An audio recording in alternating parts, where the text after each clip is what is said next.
Okay, testing, testing, 1, 2, 3. Testing, testing, 1, 2, 3. Hello, Tux is a gamer. Okay, so that's that, and hello everybody, this is you may not know me, these are not the dulcet tones of Mega Pieman HD. This is Nelson from over at VideoGamesTheBall.com. I've been a supporter of GamesMatter for a very long time, almost from the beginning, and I have not regretted a single day. It's been a blessing to see just how it has helped some amazing developers get the feedback they need to make the games that they've always dreamed of making with your help. Without you guys following the rules and providing these feedback to the developers, they would not be able to improve and do as well as they have been able to. And so today I have the pleasure of playing and having with me Diamond Deeps by Daniel Burke. How you doing today, man? I'm well, thanks. How are you? I'm doing quite well. So Diamond Deeps, it's a very interesting. One of the things is, it seems like it's very much inspired by those old school classics such as Lode Runner, for instance. Yep, very much so. When I started work on this game, or when I come up with the idea of this game, I was out riding my motorbike on my way home, and was thinking about games that I used to play with my brothers, and Lode Runner come to mind. And then I started thinking about this game, which is why I started on it. So, like the old school classics, it has sort of an abstract feel. You know, you're shooting out an ice thing to freeze a ghost and hopefully melt them in some lava. So, how did you specifically come upon the theme? Well, I was thinking about a way to not be destructive of the environment.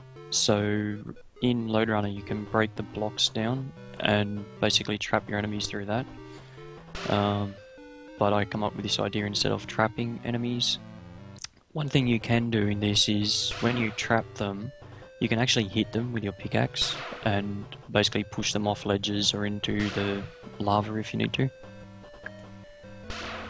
Or die, and I froze myself. Yes, the trap is does not discriminate. That's good. We don't discriminate here. So, when you're designing an abstract arcade game, what did you develop this in? Do you have coding experience? Yeah, I've been programming for about over 20 years. This game itself is written in C++ and uses OpenGL for rendering. It's probably my preferred platform. I'm probably doing it the hard way, creating games, with writing everything from scratch rather than using a pre-built engine. But it's as much a matter of my satisfaction in the development as anything else.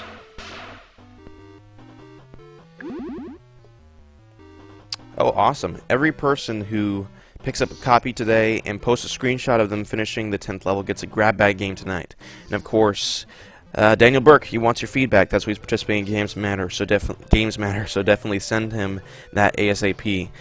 I actually got the chance to speak with you a few days ago, and I took a look at the game, and I highlighted some things such as the absence of an options menu, and you started getting on it almost immediately. Correct. I think that I've been developing the game in a bit of a vacuum, just doing my own thing. So it was really refreshing speaking to you and hearing from a player's perspective about things that I failed to explain what to do and what the options actually, how to control the player, for instance. So that was really refreshing, and it gave me a lot of focus on things that I could do for the game for usability. What is one of your primary focuses right now? Exactly that, usability right now.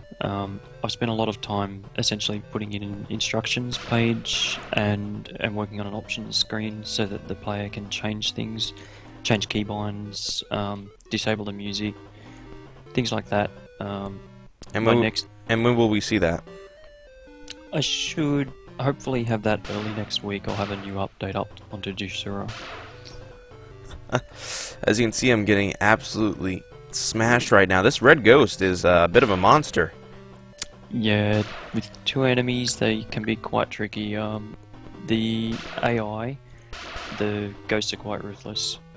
I've actually been considering some gameplay tuning to possibly make some of them do other things other than just chase you. But I think that will come down to a bit of play testing and tuning. Oh, anyone who watches the feed and asks a question gets a grab bag title. And we have some questions already from viewers. You ready to take those? Sure. Does the Linux version have gamepad support? And what platforms is it available for? Right now, I only have a Windows build, but early in development I did do a Linux build as well, to make sure that my build system works. The plan is to actually create a proper Linux build and put that up fairly soon. My Linux hard drive unfortunately died, so I need to do a reinstall. But yes, gamepad support will be in Linux as well. The gamepad support actually I designed it around the Steam Big Picture mode. So for anyone that doesn't know, with Steam Big Picture mode you can configure your gamepads and all of your button bindings and things. And a game that supports it receives information from Steam about your gamepad. So even if my game doesn't understand how to use a gamepad directly, if it gets past the string correctly from Big Picture mode, then it should work in my game. Oh, awesome. And I saw some phantom things where I just got teleported back to the start without the ghost touching me. Is that a known bug? Oh, there was a lava pit I could not see. It was hidden by my screen. Yes, yep. Yeah, I haven't got death animations in there at the moment, so yeah, you just snap back. But that will change. There'll be some animation and make it a little bit more obvious about that you actually died rather than you just teleporting back to the start. Interesting. So, you spoke about Lode Runner obviously being an influence. How did you get your start even making games and playing them? Okay. A long time ago in a galaxy far, far away. Pretty much. Well, I guess Australia is far, far away from most people. Our first PC was when I started, basically. So I think I was about 13 when we got that, and I taught myself BASIC on DOS back then and progressed from there. My first game was a really old, like a platform game called Lions. I wrote that when I was about 16 and released it through shareware, for anyone that is old enough to remember that. And that was my first C game. So that was maybe around early 90s, 91 or something. So that didn't go a long way, obviously. Shareware was all, mail a disc and wait for the postman to pick it up kind of thing. So before internet, really. So you've really, from the beginning, seen the game development scene change. Yes, definitely. And so, how has that been for you as a gamer, and not even just as an indie, but as a gamer, period? It's been great. Like, you see lots of different things. You see lots of things changing in the way that people play and the kind of games that they play. The technology, I purchased a NVIDIA NV1, which was their first 3D accelerator, and just seeing the changes, and especially being a programmer, back in the DOS days when high resolution screens first come out, the Super VGAs,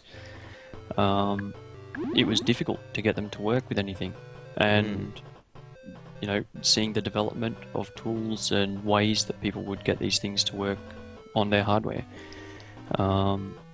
Even now, even with Windows and Linux and Mac OS, they abstract most of the hardware. Yeah. But, you still see strange things, as you mentioned to me the other night about being able to resize the game window and change resolutions.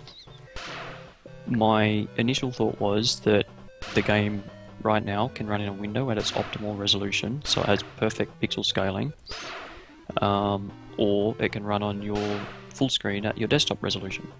Yeah. Now, to me, as a programmer, that seemed logical.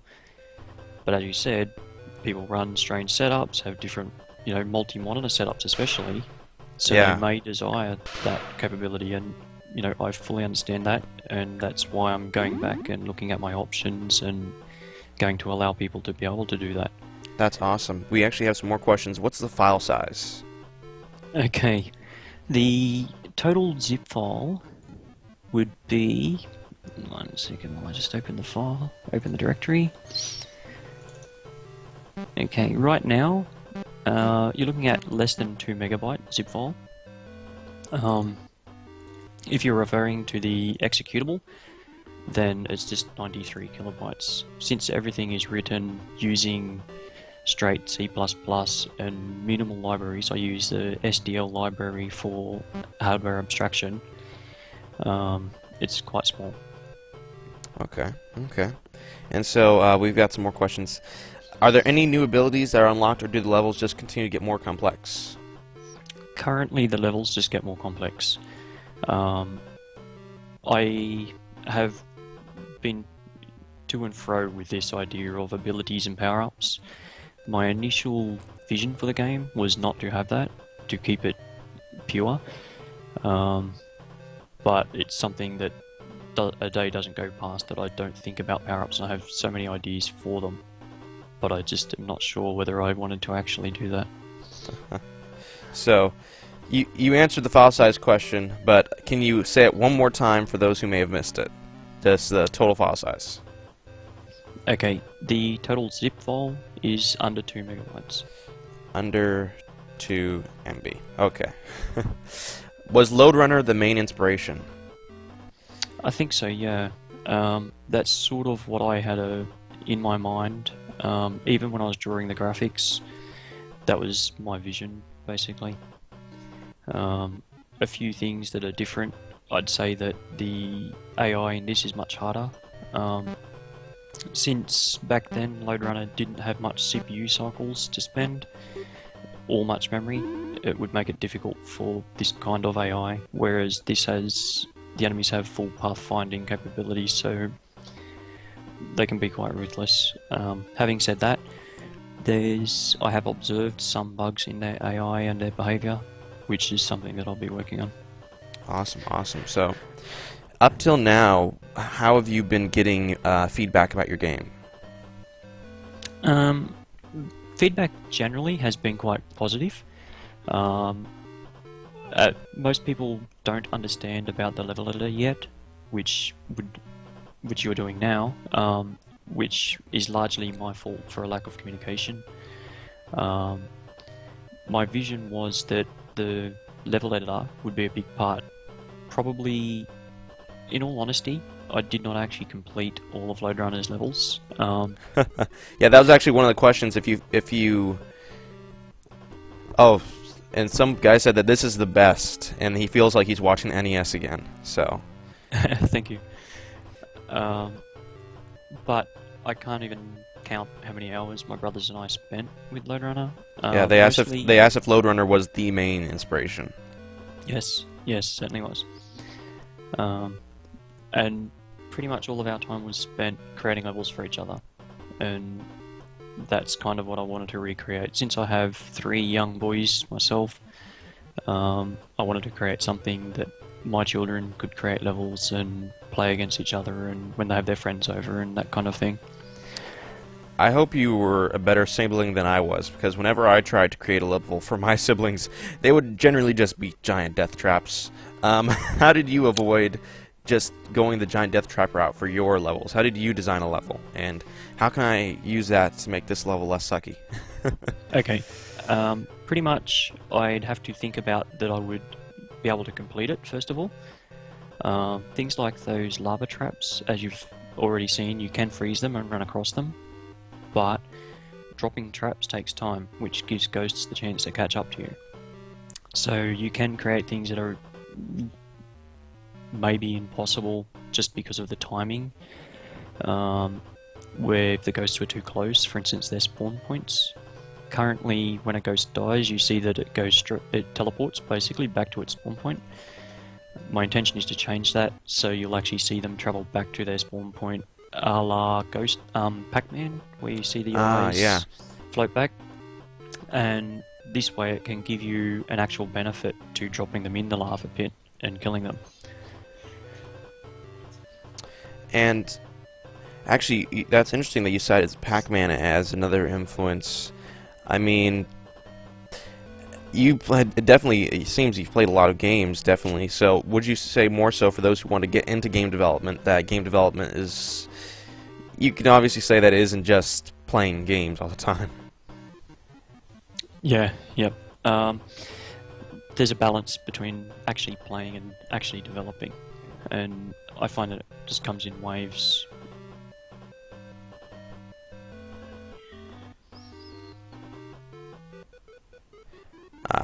Okay. She says, her question, she's been reviewing a lot of neo-retro games lately. This is Indie Gamer Chick's question. She can always tell when a game was a developer's dream game as a kid. My question is, how old were you when you first started thinking about making a game like this? I think even when I was playing Lode Runner, I was just thinking about creating a game like it. So that would have been in my teens sometime. I don't know, maybe 16, around about that. My brothers would play games a lot more than I would, whereas I'd spend most of my time teaching myself to program and creating my own. So even when we were playing games, my mind was constantly just thinking about how I'll create something like it, or something with a few changes that I'd like to see. Ah, okay. Okay. And so, the main character, let me guess, you put, that's yourself right there.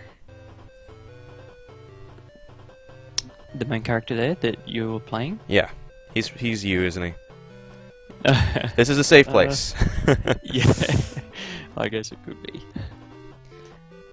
Sorry, I was reading some of the text there as well, and yeah, SDL and SDL Mixer are the only libraries. So, how many ghosts can you have maximum? 2? 4 at the moment, but I have not been able to complete a level with 4. I think once I actually implement that with the ghosts travelling back to their spawn points, then it may be possible though.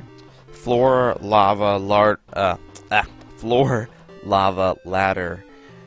Are there any other tiles planned? At the moment, no. And everybody's saying that old school simplicity that's absolutely fine. That's great to hear. It can be sometimes hard when you're developing a game in a vacuum, and you've been playing it while developing it for like this 6 months, and you start to doubt yourself and start to think that maybe you need to add more, but you need to rein that in sometimes, I think, and think, maybe keeping it pure is the right way to go. So, how many levels? There's 10 levels in the build right now. So, what was specifically the motivation behind that particular number? Just from creating my own essentially a lot of the levels that I created were sort of test levels, so that I could verify that things were working, that the ghosts weren't getting stuck on ladders, that sort of thing. My original thought was to create maybe like a full 99 levels, so that it would keep people entertained for a long time. Part of the reason that I actually put the game out on Desura and started trying to build a bit of a following before I had all of my levels created was so that I could get some feedback and hopefully build a little bit of a following that would then help me stay focused on the game. And I thought with a level editor, which was one of the big aspects that I wanted to be featured in the game, that maybe having a lot of levels would not be essential. So will Steam Workshop be supported for new levels and such? I think so. I haven't ever used that API, but I think that that's a perfect fit for what I want, because it would allow people to create level packs and essentially distribute them through that.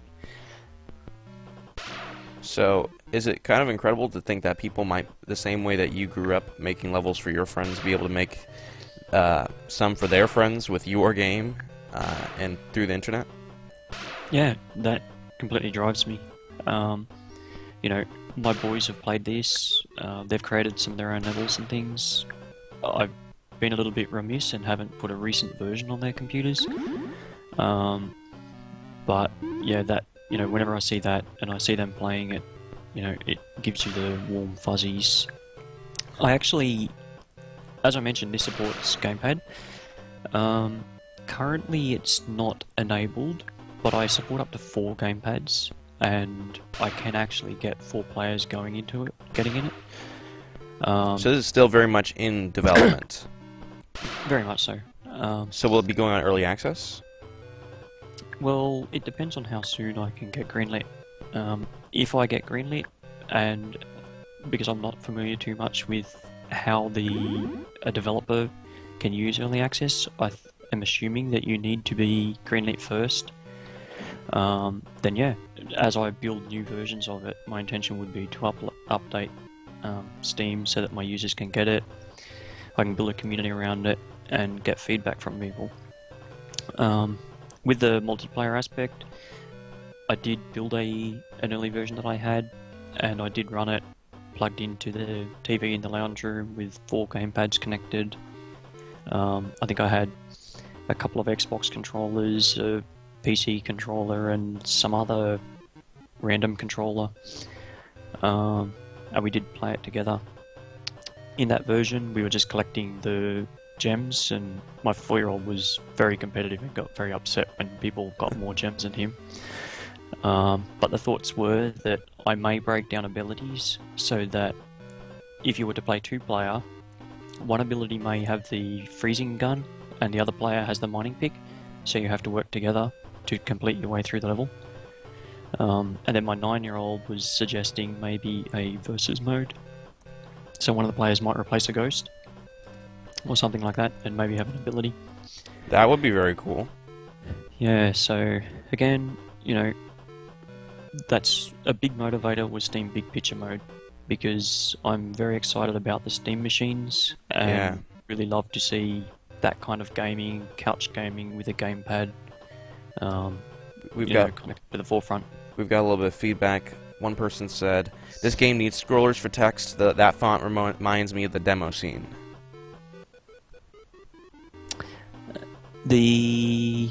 That font, yeah, it's my art skills are somewhat lacking.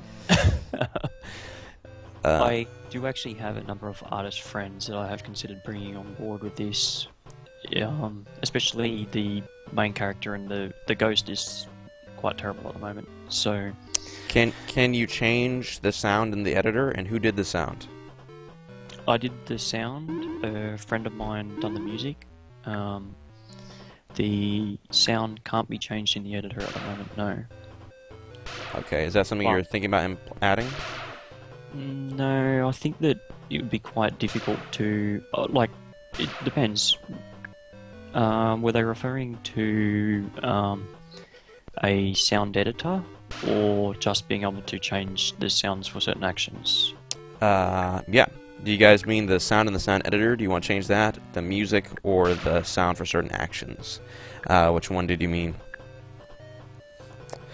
If this game was in first person, it would be horrifying. This ghost chasing you through this labyrinth, and me trying to climb up the walls. Yep.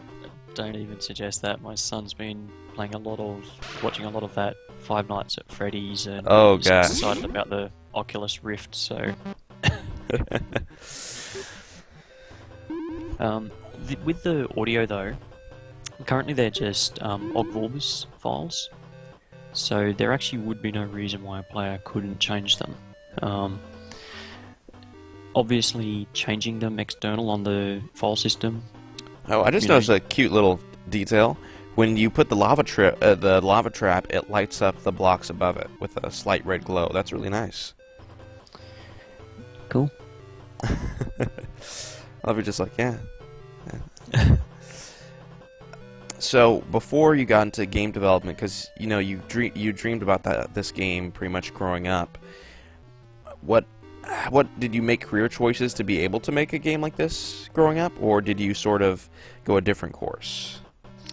I definitely made career choices so that I could get into game development. I do work. I supervise a team of software engineers, so that is in a field of game development, and that's kind of what I love doing.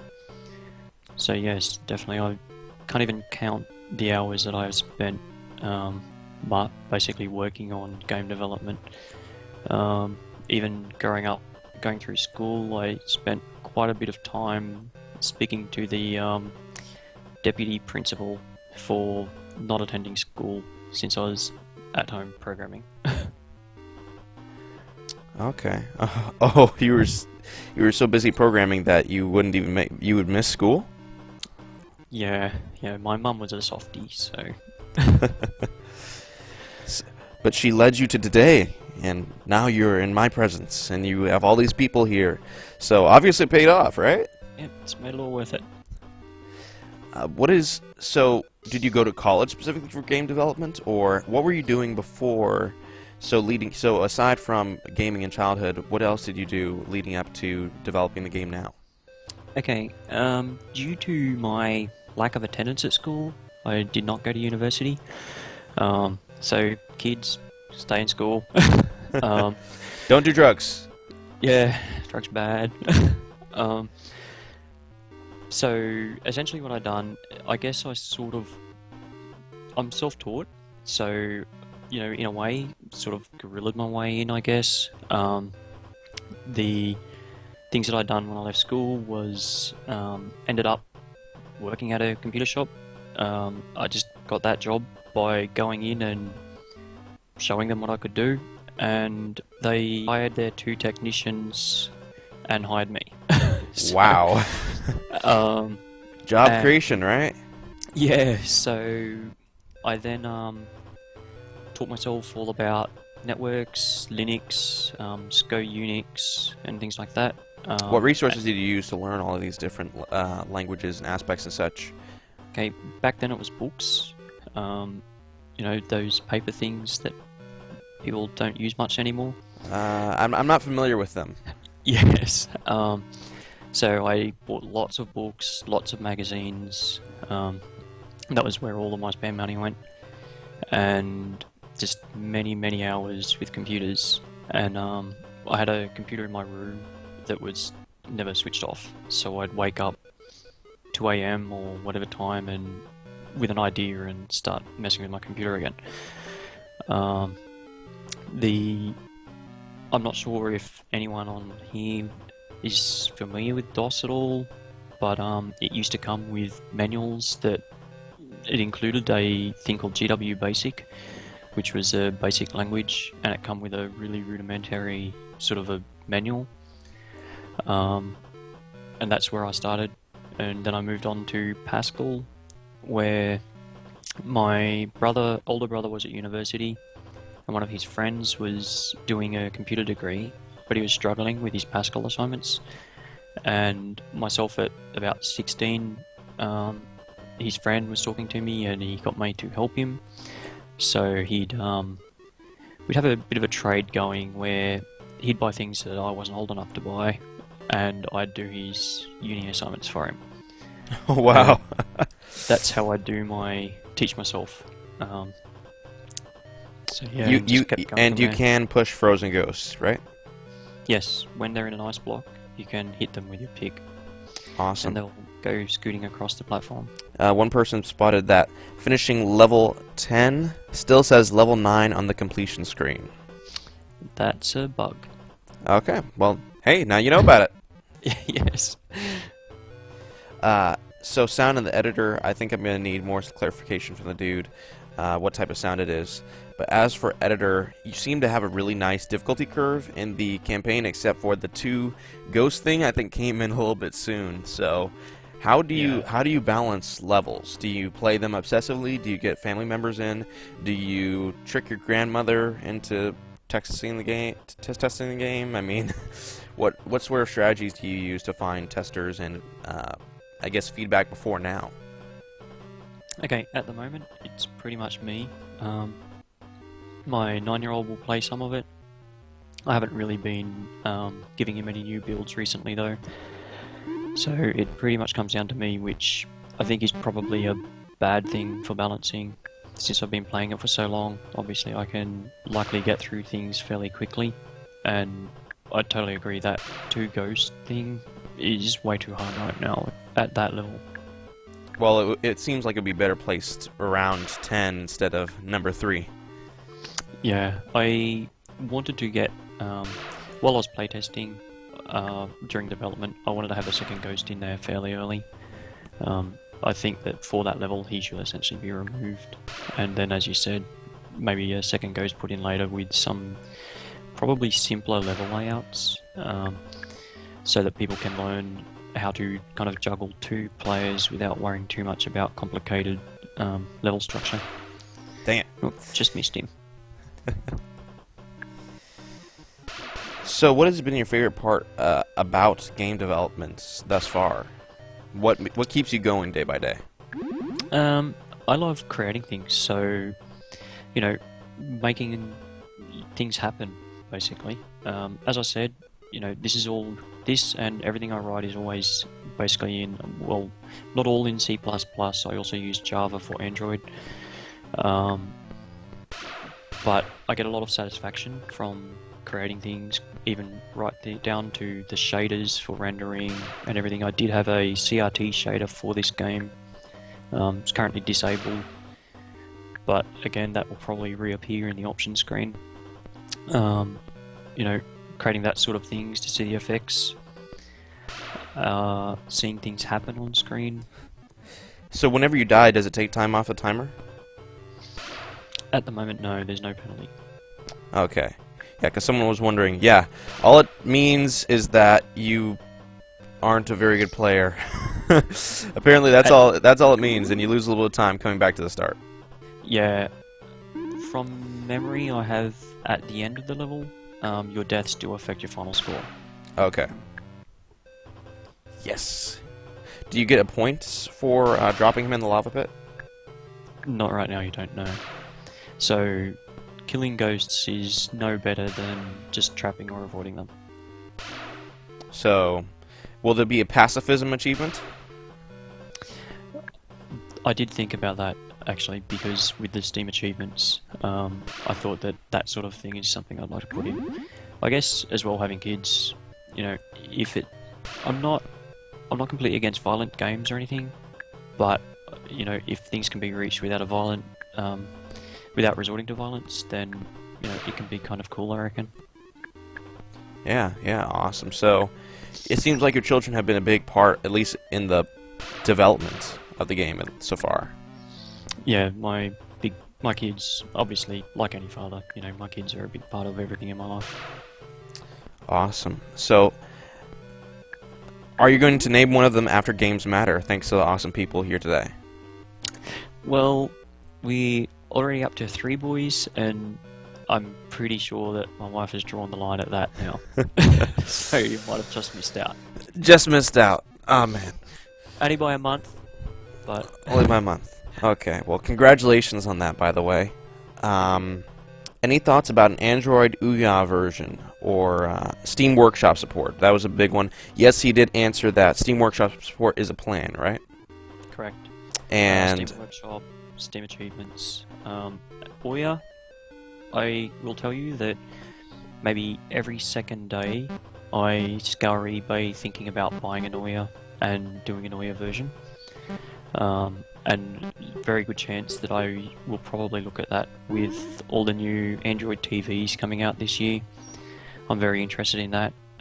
As I mentioned before, wanting to make this game focus a fair bit on controllers and allowing people to sit in their living room. So things like Android TV and Ouya, the Fire TV, that sort of thing is something that I'm definitely very interested in. I won't promise it until I have the hardware though, so that I can make sure that everything works the way I expect it to. Okay, so that's tentative right now. Yes.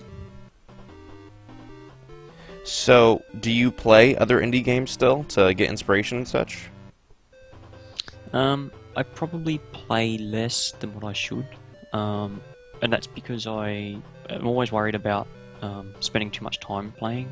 Because Yeah. obviously it takes a lot of time to actually develop a game, and when you come home from a hard day or something and you feel tired, it's hard to find the motivation to sit down and then focus on this. You know, having children, I spend a lot of my time helping with homework, sporting activities, all that sort of thing, family time. Yeah. So then, trying to clear your mind and get into a development mindset. If I have too many games on my hard drive, then I find that I'll just open a game instead and play, and then I won't get anything done. So I deliberately try and avoid a lot. So, have you ever received... So, what sort of reviews have you received thus far? 7 out of 10, would dig again? For this? Yeah, that's a joke people often use, the IGN system, the 7 out of 10 would dig again, or something like that.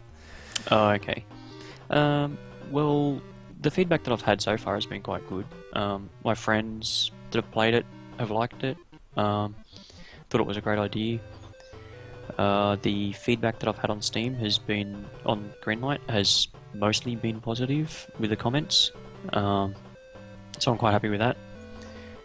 There's, supportive comments, not a lot of feedback, which I was hoping to get a bit more, but it's my game, it's my responsibility kind of thing, I guess, so I can't really complain.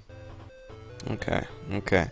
So, for those who are hoping to get into development and start doing their own stuff, what resources would you suggest in the modern day to start developing and getting into stuff? Depends on what you want to focus on, whether that's game design, programming, art, that sort of thing. I mean, nowadays, games have got such a huge development teams. There's also producers and project managers and all those kind of suit people. So it really depends on what you want to get into. But personally, I still love raw, C, C++. I quite enjoy Java when it comes to Android. With the new art, the Android runtimes and things are quite advanced, so traditionally I've stayed away from interpreted languages. But for someone getting started, I guess, if you want to get into programming, then obviously the languages, you need to start learning the languages. Okay. Yeah, is there a way to instantly clear a level? Because I tried to spell GamesMatter, and as you can see, it's sort of an ungodly mess right now. No, there's not right now. Obviously, a controller, which I'm trying to use as my kind of focus, has at least 4 buttons. So my plans were to add some more. Some of the things that I've been knocking around are things like that, because it's the same. I've gotten through levels and then decided I didn't like it, and it's sort of annoying having to go through and clear it. So I'm going to create a shortcut to instantly clear, and was also messing around with some theme options so that there'd be more tile sets with different themes. So okay, so those who are asking for other tile sets or other hazards, we're going to be seeing more of that in the future. Yeah, my initial thoughts are to essentially these tile types is what there will be in the game. But there'll probably be some other themes. So a jungle might have stakes instead of a pit, lava pit, for example. Yeah, that sort of thing. Okay. And one person said, "Do you have other games planned? If so, what?" The list is endless. I have a couple of Android games that I've done. I have plans for some other games. There's one that I did start already, another platformer type game. But it was a full scrolling think, Alex Kidd, that kind of thing. Oh yeah. Dizzy and Eggland or whatever. Yeah, that sort of thing. Also, there was very rough starts to a fantasy RPG that I was messing around with on Android. That was designed for tablets, something you could just lay back and use your finger to tap around the dungeon and scroll around and stuff. And an artist friend of mine wants to do a game with me. It's a PC third-person 3D type game, so You got some stuff in development then. yeah, I've always got too much in development. And one person asked in the chat, and they instantly said, "Whoa, let's not talk about bad about Dizzy. No dissing Dizzy. No one is dissing Dizzy. Dizzy was the man egg thingy." What are some of the biggest challenges in game development? And the chat instantly jumped on this next question, and they are answering pretty much what you're going to say. Can a game being made by one person still succeed in today's gaming culture? So what challenges, and can a game by one person succeed? Well, I don't know if I'm qualified to answer whether it can or can't at the moment. This is my attempt at it. So, you know, if this gets greenlit and goes okay, then yes. Having said that, I'm very optimistic that I think one person can make a game that, you know, does succeed. As I said, this is a fairly small scoped game, so that I could stick to just one person creating it. And I think that that's important. Otherwise, you know, other projects that I've been working on will pretty much never, you know, they may never make it out because they're just too big and take too much time to do. So, I have a very important question. Can I blame you for the ungodly messes of levels I make? Can I blame you for that? Sure, why not? So, one interesting thing I heard you talk about earlier was, oh, here. Fun fact, the creator of Lode Runner almost was Square's director of localization in the 90s and did the American ports of games like Secret of Mana and Chrono Trigger. Thank you very much, Indie Gamer Chick. Thank you, didn't know that. I spent $500 on their 900 number tip line for Dizzy and lost my Nintendo for 3 months when I was 10. Oh, he was not almost. He was. Oh, okay. That's cool. I'm planning to use... Yeah, so basically he was asking more so for himself. He was asking the, you know, the challenges of game development. And he's planning to make his own small puzzle game, so... that's why he asked, and I guess he's thankful that he answered. This game immediately recognized my controller, A+. Yeah, keep in mind you'll have to have your controller connected before you launch the game. Okay. So you can't hot plug them. Okay, so... I think, speaking of the creator of Lode Runner, I think I saw last year that he passed away, actually. Oh, wow. Late last year. He said thank you for the answers, so... Yeah. You're welcome. Yeah, you were very welcome. Has there ever been a level that you've tried to make or you've had someone play that you immediately recognize that this is just too hard? Oh yeah, lots. I created a level with 4 ghosts in it, and it didn't take very long for me to realize that I'm not going to be able to complete this level. What is the craziest story you have of game development? Like, have you ever had to, for example, develop your game while being chased by a bear? That sort of thing. No, the only bears we have in Australia are koalas, which spend most of their time drunk or sleeping. So they tend to not chase people. Nothing really that exciting like that. I do a lot of development, sometimes on the train and things like that. I take my laptop with me everywhere. Since I ride a motorbike pretty much every day, I carry this laptop in my backpack pretty much everywhere I go. I don't know why. I never even get it out of the pack because I'm too busy. But I hate leaving home without it. Coming back from that computer that you never unplugged when you were younger. Yes, it's my security blanket. And last year, my laptop actually got destroyed when I got hit by a car on the way home. So I was lucky that I had backups of this game because that was around maybe August or something. And someone merged into my lane and knocked me off the bike. So I was lucky that I kept backups, which is, I guess, a bad thing about carrying my laptop with me everywhere. Oh, that's awesome that you did have that, because, yeah. So, your advice to independent developers: back up your stuff. Definitely. There is nothing like source control. It's essential. Rolling back, being able to view logs, doing incremental changes. Very important for anyone getting into game development. You only have to learn a little bit about Subversion. It's probably the easiest version control software to get into.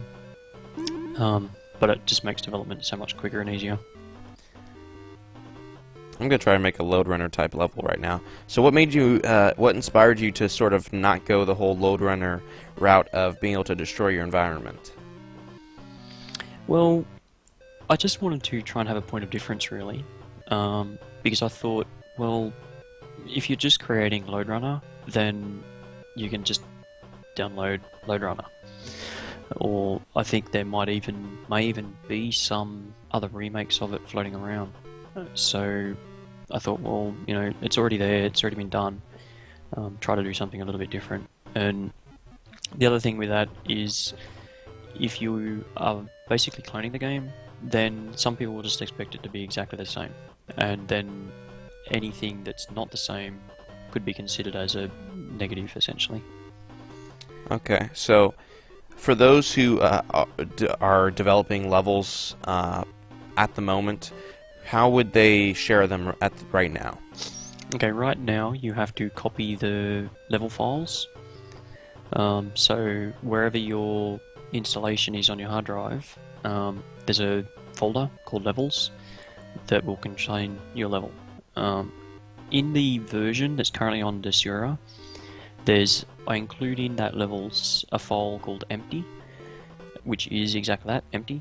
You can just copy that and name it whatever you want, as long as you preserve the same extension, and then you can create as many levels as you want. You then copy that file and can email it or share it with your friends through IM or however you like. Obviously, once I can get access to things like the Steam Workshop, then I should be able to automate a lot of that so that people can just, from within the game, share their files. So the fact that the controls are A and S at the moment, A to mine stuff, and you have to hold A, and S to trap things, what inspired those controls instead of perhaps Z or X?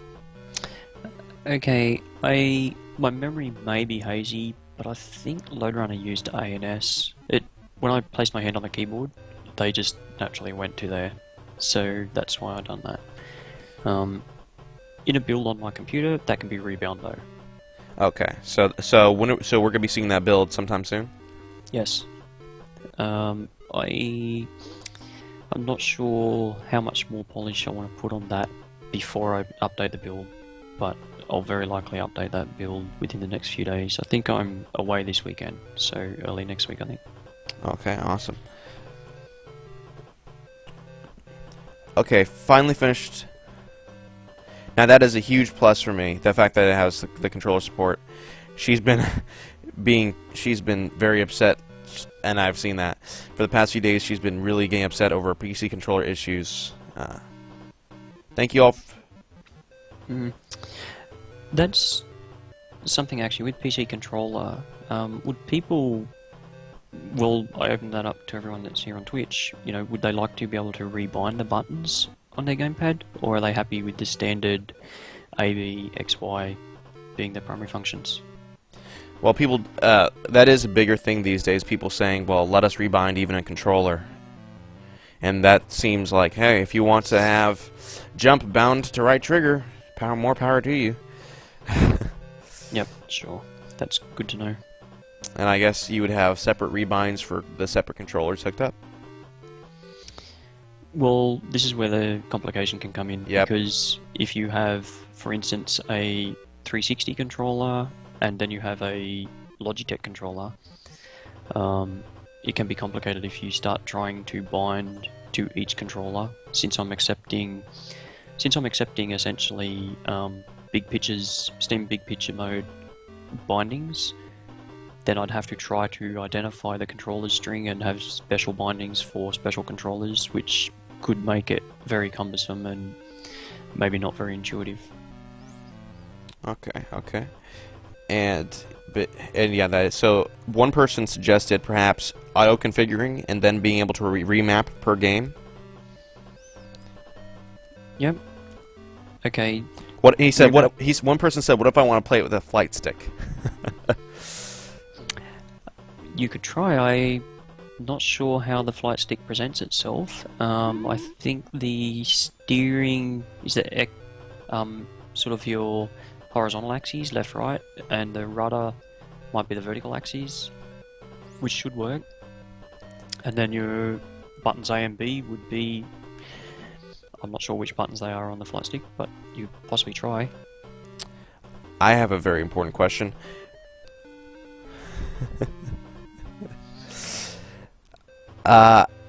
If someone uses a flight stick, will one of the levels be named... Well, if they're using the flight stick, would that be called going to the danger zone? It could be. Okay. As long as that... So why not a Guitar Hero controller? Actually, and one person actually provided some advice. Actually, each Steam mapped controller gets a separate header. Steam recognizes different controllers and passes the mapping. That's right. So that's why I accept the mapping from Steam. So you can actually remap it in Steam. And one person said, when PC games make you do silly things to get to the controller support, they hate it. Gunslugs 2 makes you go through menu doors to get to the spot, and you have to manually input the buttons and sticks. It's not funny or cute when it happens, it's annoying. Let the game be where you try to entertain people, not the menu, not the controller support stuff. Yep, I'd agree with that. Good old jetpack level creation. Copy to a floppy and give it to a friend. Remember, don't copy that floppy. One person said, "Thank you all for supporting Video Games the Bible and GamesMatter. If you enjoy this game, help it get greenlit." I'm sure you support that statement. Totally. One thing is, do you use SVN or Git? I've used both. For this, I'm using SVN. Why SVN? Just simple. And for the uninitiated, what is SVN? Not saying that I don't know, okay. but I just want to make sure you know. Okay, SVN is Subversion. It's a source control repository system. The reason I'm using SVN for this, I'll be honest, Tigris's Tortoise SVN, which is a shell extension for Windows, is really good and really easy. So, you know, I don't like having to jump through hoops just to commit source code, so that's why I'm using that right now. Is there any special Easter eggs you haven't planted in the game yet? There's none in there at the moment. I do have some on my list though. You have some in mind, you said? Yes, I have some. Okay, so what are the best Easter eggs you've encountered in gaming, personally? The ones that you would be like, I want to make an Easter egg like that. I'd say probably throwbacks to old games. I like seeing things come up from a game that I might have played before, or references to them. Another thing, copying levels to a floppy is not a crime. Mapping a controller manually should never be more complex than configure input control bindings. Yep, I'd agree. It should be straightforward and simple, since I figure that if you're remapping a controller, then you're probably not happy with the way it's working, and it's probably difficult enough navigating the menus. So, you have controller support in all of the menus already? Yes. Yes. Okay. Because that was one thing that's a little bit annoying when you have a PC game that you can use a controller, but you can only use it in the game itself and not the menus. Yeah, the premise of this game was couch play for a Steam machine, for instance. So it's absolutely essential that you can play the game without a keyboard. Yeah, that pretend that noise never happened. I just got caught by a ghost. Ah. Yeah, it's almost as fun making levels as playing them in this game, so very nice job on that. What made you decide to do a visual editor instead of perhaps some developers, it's a little bit harder. So was it based off of the Load Render's level editing system as well? It's fairly similar, but I think it just seemed logical. I mean, if you're in the game, why make the player go out of the game and fiddle? And as a developer as well, I don't want to maintain multiple executables, so it's just easier for me to have it in the game. It also means that as I was developing the game and adding features to the level editor, for instance, I don't have to exit or fiddle around to test. Okay. And one thing is, so yeah, the current count of 10 levels, will that be upped for the final game? Definitely. Do you have a number in mind? Perhaps 42 for the answer of life? Well, I haven't actually locked in the number. At the moment, I have a limit of 99 levels per level pack or module. So my initial thoughts was to maybe do that.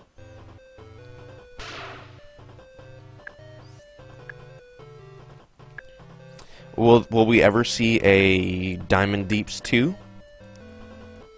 I will say that it depends on how much more features I decide that I want to add.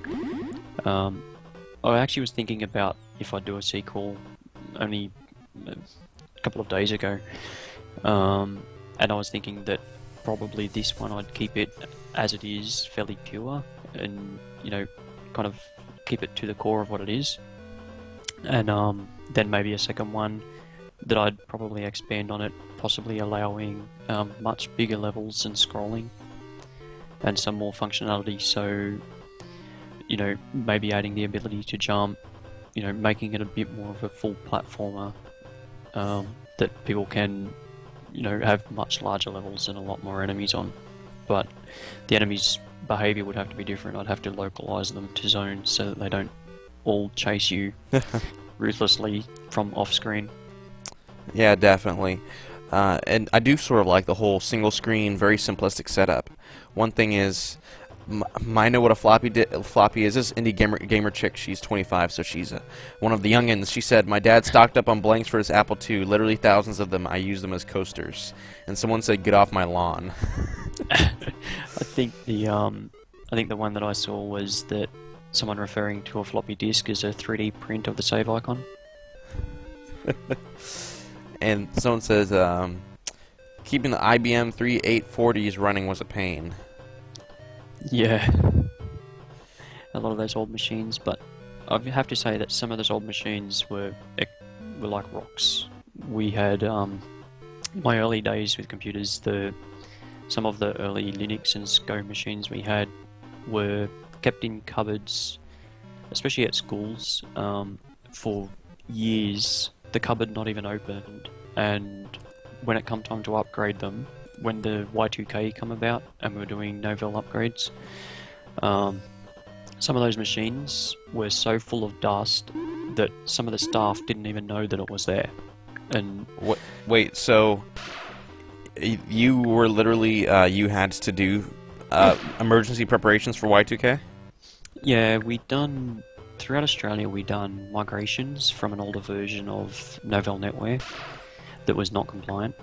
So all the schools were supplied with new hardware, and the old boxes, some smaller schools, I'd actually have to search through the office to find where the box was because nobody actually knew where it was.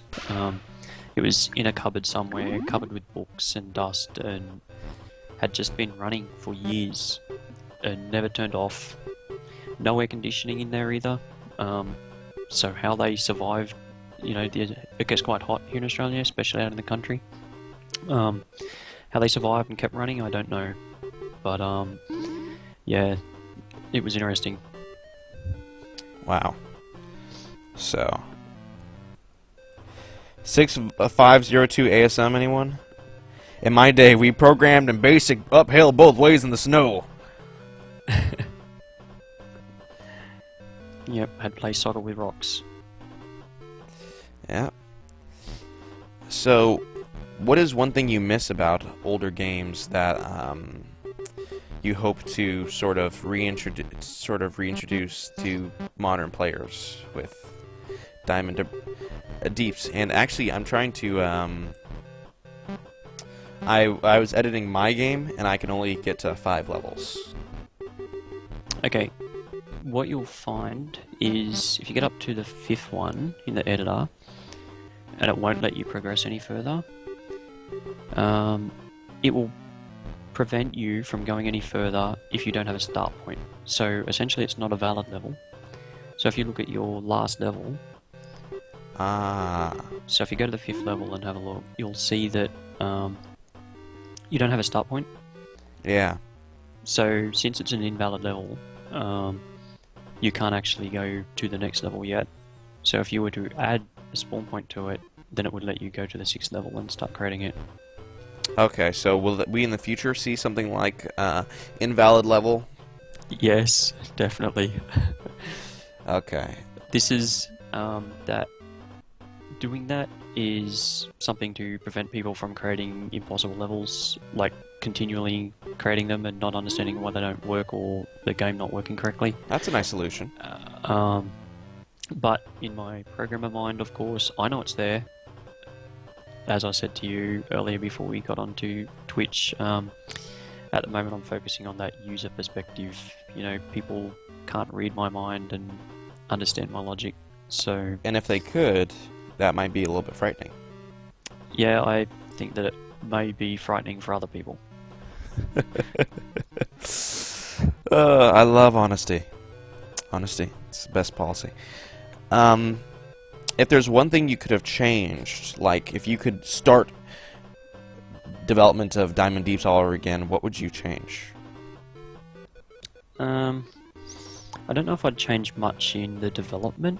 I'd probably focused on the usability aspects earlier on though. Like, I mean, before actually starting to try and release or anything. As I said, I've been developing this game for a long time.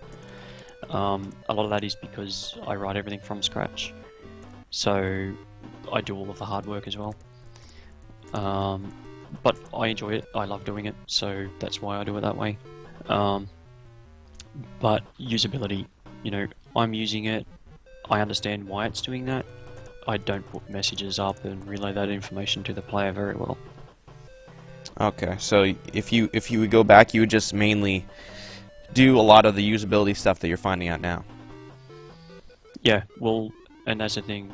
When you were looking at it before and giving me that feedback, you know, I can't begin to explain how useful that is, because having somebody being able to say, you know, why is it doing this? You know, how am I meant to know that? And it's like, well, you're 100% right. You know, you wouldn't know. And I never told anybody, so it can just be frustrating for the player learning it. I love sandboxes. I love being able to learn things as you go. Maybe things not necessarily documented, but you know, you have to pick the right things to do that with. Otherwise, it just introduces a whole new level of frustration. Is there any tips you would give to Diamond Deeps players who want to get higher levels than their loved ones / friends / enemies / frenemies? Okay, for playing the game, I'd say just watch that ghost. It's not all, especially for levels where there's these lava pits, it is not always to your benefit to kill the ghost, because you lose focus on where he is, and then he can sneak up behind you and, you know, or cut you off in somewhere else that you were going, and that becomes really evident when you've got multiple ghosts. Any tips you'd give for those trying to use level editor? Be patient. Because I designed it around a controller rather than a mouse, obviously you have to move a tile at a time. But, you know, I'm not sure whether there's a really easier way to do that with support for controller. Yeah. I mean, one of the best level development tools I found was the one in Joe Danger. and that was one. It was essentially one step at a time. That's just something you have to do, and if the game is good, you know, you're willing to do it. Yeah, and that's sort of what I thought, that, you know, if people enjoy playing it, or like my older brother are a little bit sadistic and like watching other people fail at your level, then you will go to that trouble. The two things that we spent the most time on as kids were creating levels in Lode Runner and creating maps in Doom. I don't know if this is future creep, but allowing users to put in their own tile sets and such, will we ever see support for that? I had considered that. At this point I don't think so, because obviously the game requires the tile sets to be in a certain coherent locations within the texture maps. So that can be fairly complicated for people to understand that don't understand about game development. So you won't be able to add your own custom art or sounds, or it's essentially just levels for the base game that perhaps use the different themed tile sets. At the moment, that's my intention. That's not to say that I'll never add that. I think my first focus though will be to get this all working and working correctly, and you know, if I get feedback from the community that there's enough people that do want that, then yes, I think that I would add that. Dang it. I had a brilliant question. Ah, man, I forgot it. Imagine I just asked you a brilliant question. Please answer it. What about if I just laugh? That works. Oh, Oh, hilarious. Me. you cracked me up. What is the most helpful piece of feedback you've ever received from a player? I'm not sure. It's all helpful, really. I mean, I've even had, you know, people make snarky comments, you know, that have been, I guess, not, like, it's not really meant to be good feedback, I guess. But rather than get offended by it, I just try to think about where that come from and what might have caused that. What do you do as far as community management? Do you do your own community management? Do you have any recommendations for community management or building a player community? Well, I'd say that this is my first attempt at building a community, so, you know, I don't know yet. Yes. Thou shalt not pat. Aw, dang it.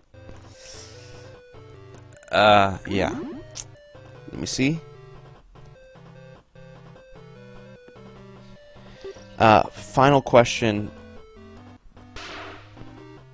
which is sort of hard because I'm testing these levels. My final question is, what is the biggest tip you would give for those who are making levels? Like, just general good advice, like, this is something you do want to do or definitely do not want to do.